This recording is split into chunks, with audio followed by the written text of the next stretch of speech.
Bonjour et bienvenue dans la vidéo de présentation de la chaîne Dr Psy.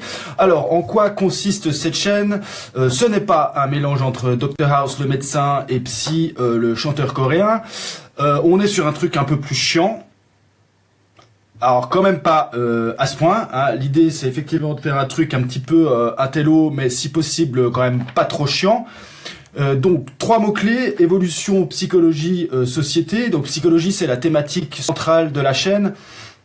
C'est dans cette discipline que je suis expert. Donc, effectivement, je suis docteur en psychologie, d'où le nom de la chaîne. J'ai pas trouvé mieux. Alors, ça veut dire quoi, docteur en psychologie? Ça veut dire que j'ai un doctorat en psychologie, donc des compétences essentiellement académiques. J'ai travaillé une vingtaine d'années comme chercheur sur la créativité, en lien avec d'autres trucs comme les émotions, la personnalité ou la diversité. J'ai enseigné aussi la méthodologie de la recherche en psychologie. Donc là, ça veut dire que j'ai fait chier des dizaines d'étudiants pendant des années avec des statistiques. Plus récemment, j'ai commencé une pratique clinique. Donc là, à l'inverse, j'essaye plutôt d'aider les gens. Les scrupules m'ont un peu rattrapé. Et la vocation de cette chaîne, du coup, c'est de proposer une espèce de mélange de toute cette expérience à la fois théorique et pratique.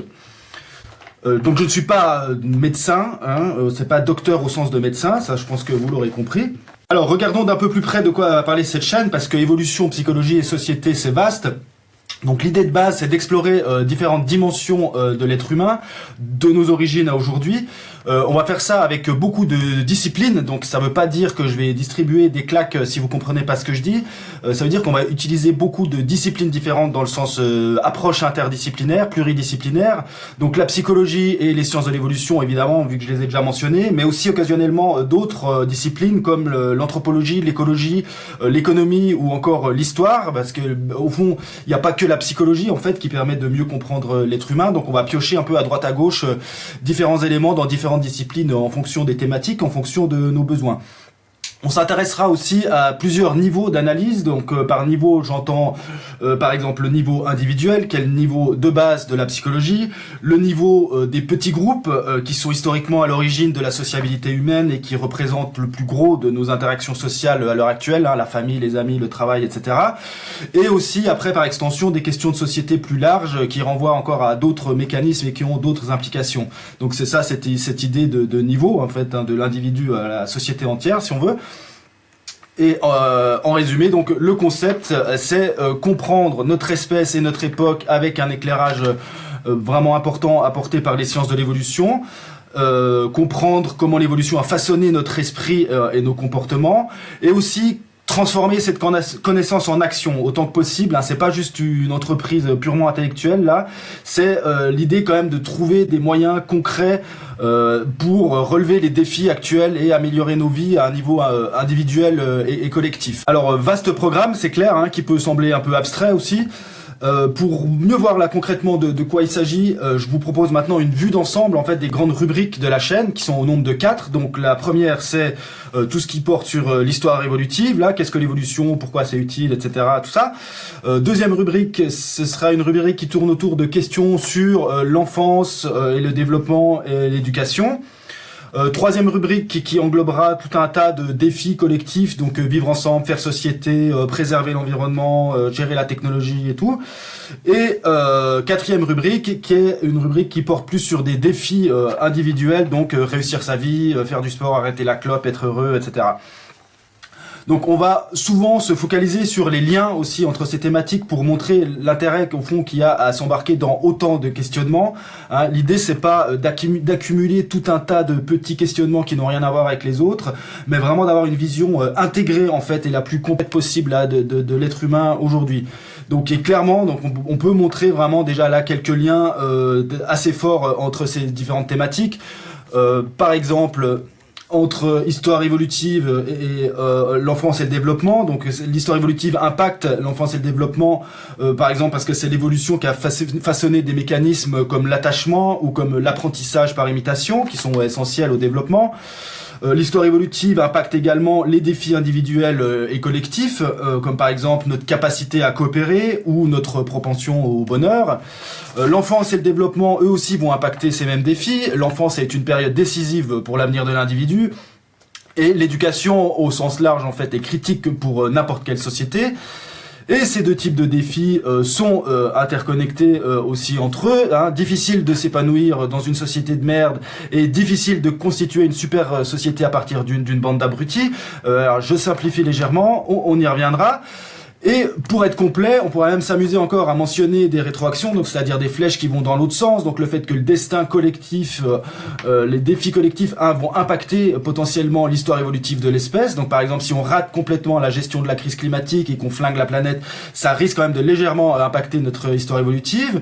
Et le fait que les comportements individuels impactent aussi clairement le développement. Donc ça, c'est simplement l'idée que les parents et plus généralement les éducateurs ont un impact massif évidemment sur l'éducation des enfants.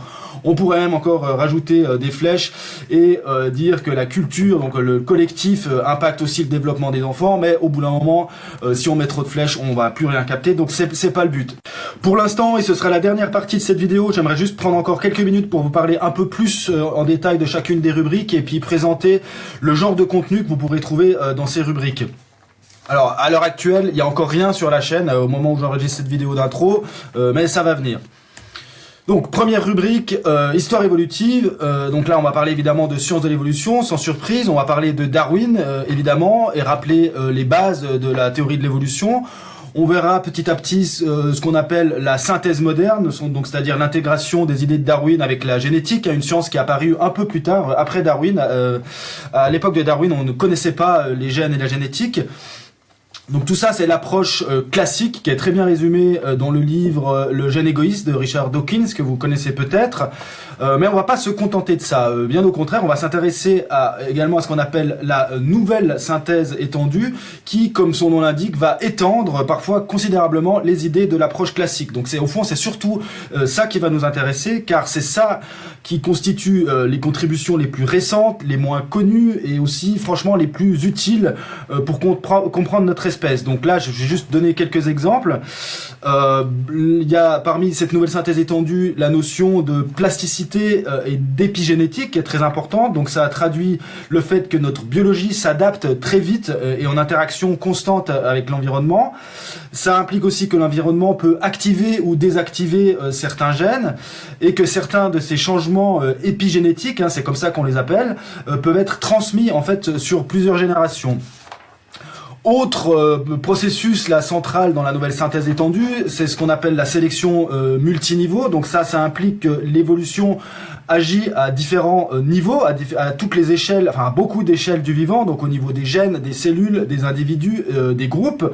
Donc ces différents niveaux sont imbriqués et interdépendants évidemment, mais ils ont aussi chacun leurs propres règles et la sélection se fait à chacun de ces niveaux en fonction de ces règles propres à chaque niveau.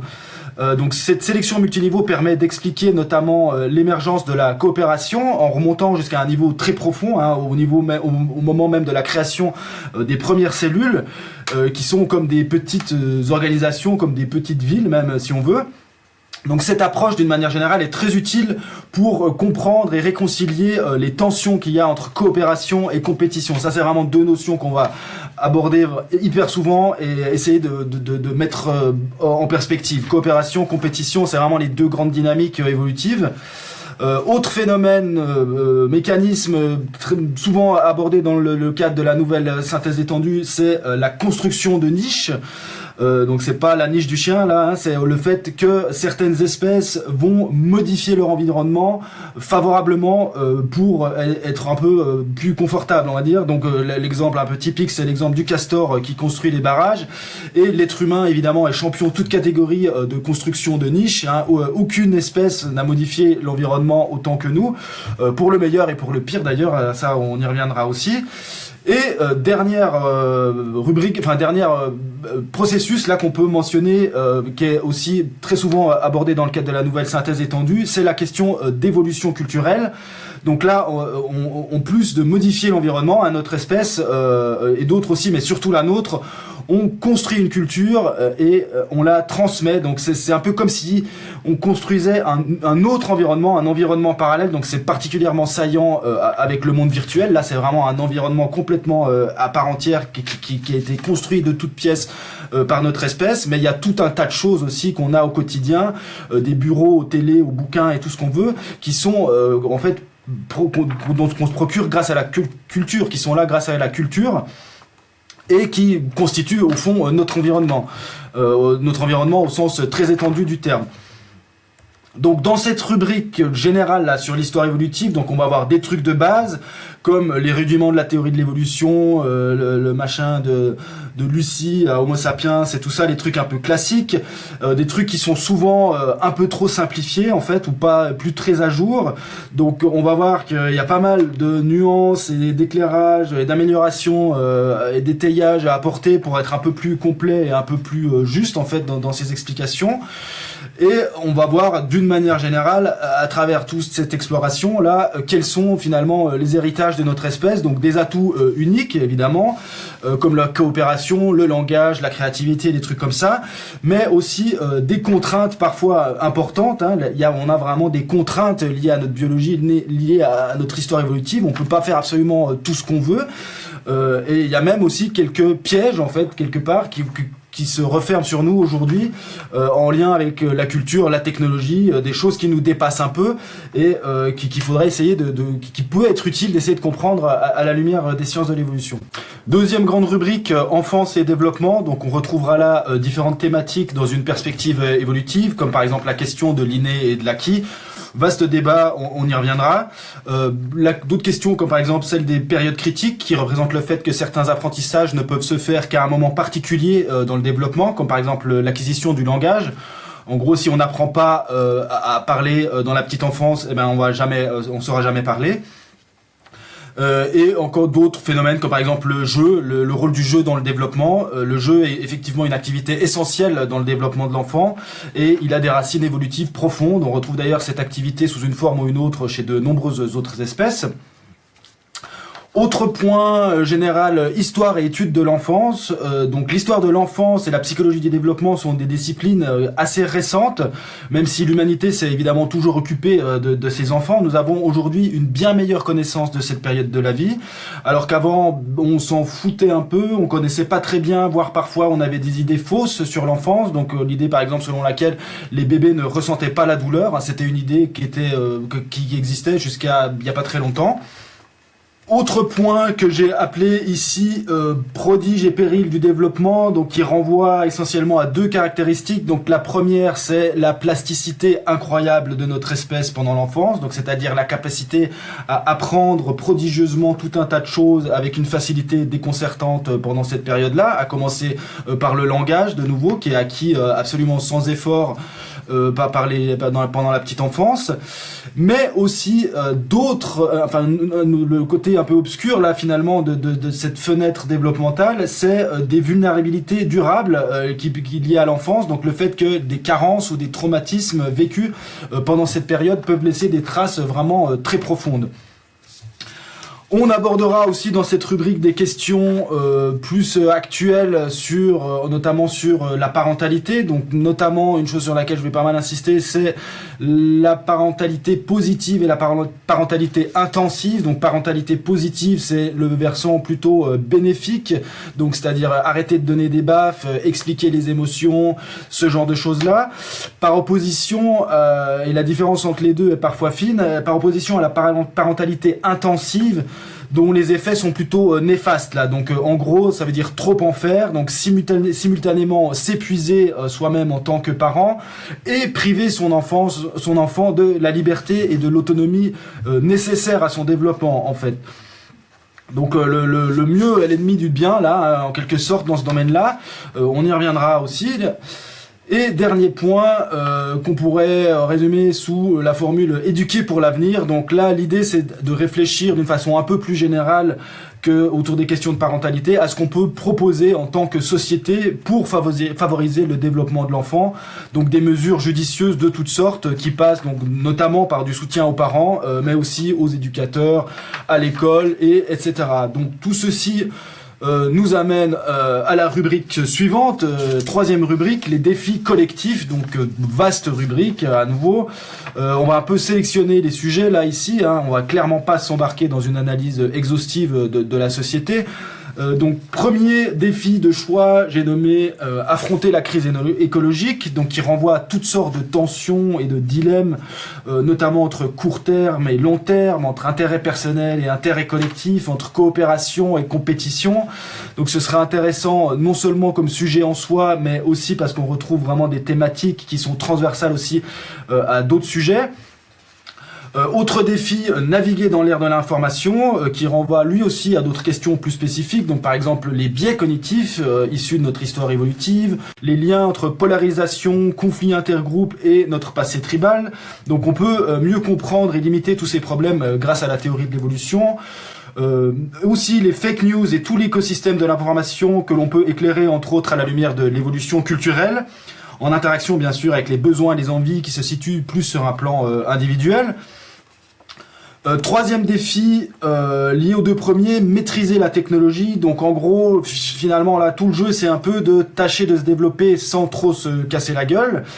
C'est-à-dire d'un côté tirer parti des innovations intéressantes, il y en a pas mal, et tout en limitant les risques pour l'individu et la société, il y en a pas mal aussi. Donc là c'est un peu ça toute la difficulté. Donc je suis pas expert personnellement sur tous ces sujets évidemment, mais il y a quand même clairement un angle psychologique à exploiter en fait autour de toutes ces questions pour apporter des éléments de réponse, et puis c'est ça que je vais essayer de faire.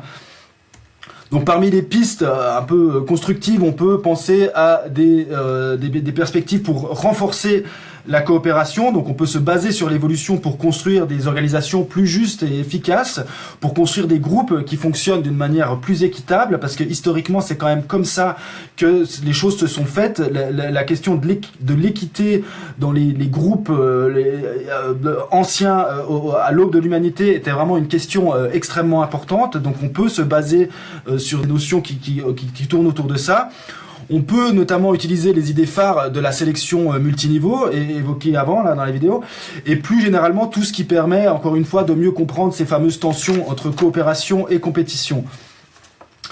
On peut aussi essayer autant que possible de forger des récits communs. L'humanité, notre cerveau d'une manière générale aime bien les histoires, donc essayer de raconter une histoire qui a un sens, c'est toujours bien pour essayer de faire un peu avancer les choses. Donc idéalement une histoire fondée sur la science, pas une histoire fondée sur du grand n'importe quoi. Donc un des points clés, ce serait d'insister sur le destin commun de l'humanité. Donc on partage fondamentalement les mêmes origines, la même biologie, la même nature humaine, au-delà des différences culturelles plus ou moins récentes qui peuvent exister. Être réaliste aussi sur ce qu'on peut faire et ce qu'on peut pas faire, donc identifier les défis critiques et trouver des solutions pour les relever correctement, et de manière générale mieux se comprendre en tant qu'espèce quoi. Et après, essayer autant que possible de trouver des moyens pour mobiliser au mieux l'action collective, donc en essayant de limiter autant que possible la vision hyper égoïste et hyper court-termiste qui a tendance à prédominer à l'heure actuelle, et mettre en place des solutions qui soient alors soit déjà un peu connues pour fonctionner, soit qui sont au moins scientifiquement crédibles, implémentées avec prudence et puis testées progressivement, et pas des changements brutaux effectués sur un coup de tête ou des projets irréalistes qui sont basés sur des fausses croyances ou une conception erronée de la nature humaine. Donc voilà, tout ça peut paraître un peu utopique et être vraiment extrêmement ambitieux. Utopique, ça l'est peut-être pas tant, parce qu'en fait, il y a vraiment beaucoup de gens à travers le monde qui réfléchissent à ça. Donc c'est ça que j'aimerais essayer d'explorer dans la chaîne et d'expliquer et de comprendre le mieux possible. Quatrième et dernière thématique, celle liée aux questions et défis individuels. Donc là aussi, il y a pas mal de trucs, à commencer par la régulation émotionnelle. Pourquoi c'est compliqué? Pourquoi c'est difficile en fait de gérer ses émotions? Pourquoi on peut pas juste être heureux? Pourquoi il y a des émotions négatives, par exemple? Quel rôle joue notre câblage évolutif dans toute cette histoire? Pourquoi l'évolution n'a pas simplement sélectionné le bonheur, les plus heureux survivent et les autres meurent? Ça aurait été pas mal que ça se passe comme ça, c'est pas du tout comme ça que ça s'est passé, donc on regardera ça de plus près. Quelles sont nos forces et nos limites? Donc quelles sont nos forces issues de notre passé évolutif, notre créativité par exemple, et comment la mettre à profit à l'heure actuelle? À l'inverse, quels sont nos biais et nos angles morts hérités de ce même passé évolutif lointain? Comment les identifier et les rectifier? Donc on verra que la science en général et la psychologie en particulier sont hyper importantes là pour apporter des réponses à ces questions. D'autres questions qui gravitent autour de santé et société, questions et défis. Donc défis par exemple liés à l'abondance, le décalage ou le mismatch qui peut exister entre nos besoins ancestraux, nos préférences ancestrales et les modes de vie modernes, les modes de vie actuels. Donc par exemple le goût prononcé qu'on a pour le sucré et le gras, c'était super avant quand la nourriture était relativement rare, c'est beaucoup moins bien maintenant qu'elle est hyper abondante. Les défis liés à l'économie moderne, donc les problèmes liés au marché du travail, au marché financier, les problèmes liés à la concurrence entre entreprises, les problèmes liés à la publicité et à l'excitation incessante du désir de toujours plus. Donc là, il y a tout un tas de questions qui concernent à la fois les racines évolutives individuelles, on va dire, et aussi des questions d'évolution culturelle qui peuvent être... l'évolution culturelle peut permettre d'éclairer ces sujets-là. Et tous les défis liés à l'évolution de la technologie, donc à un niveau individuel, c'est des questions par exemple comment rester bien informé, comment éviter de se faire siphonner tout son temps, son argent et son attention par l'industrie du développement. Donc c'est des questions quand même assez concrètes, assez appliquées. Autre point, comprendre son histoire personnelle. Donc là, c'est un petit peu sur un autre plan. C'est plus forcément en lien avec l'histoire évolutive, mais c'est une histoire plus personnelle. Ça a un intérêt aussi pour le bien-être et le développement individuel de comprendre son histoire personnelle, pour un peu pour les mêmes raisons, pour mieux évaluer ses forces, ses limites, son potentiel. Donc par extension, c'est un peu le fameux connais-toi toi-même. Donc plus facile à dire qu'à faire, c'est pas si simple de savoir en fait où renoncer, où persévérer, savoir de quoi on est capable et où investir ses efforts, et ça dépend pas mal, ça dépend en partie de son histoire personnelle. C'est en lien aussi du coup avec les questions de l'enfance qu'on a vu tout à l'heure, donc on abordera également ces points-là pour aboutir en quelque sorte à un questionnement assez général sur en gros comment définir, comment réussir un développement personnel éclairé, on va dire, donc c'est-à-dire face à toutes ces contraintes là et opportunités que j'ai évoquées jusqu'ici, comment vivre mieux et de manière adaptée au monde moderne. Donc personnellement, je suis convaincu qu'on peut répondre à toutes ces questions en utilisant les connaissances les plus récentes issues de la psychologie et des sciences de l'évolution. C'est en tout cas ce que je propose d'explorer avec cette chaîne. Alors si ça vous motive, abonnez-vous, likez et tout ça. Et puis on se retrouvera plus tard dans une prochaine vidéo. Ciao, merci et à bientôt.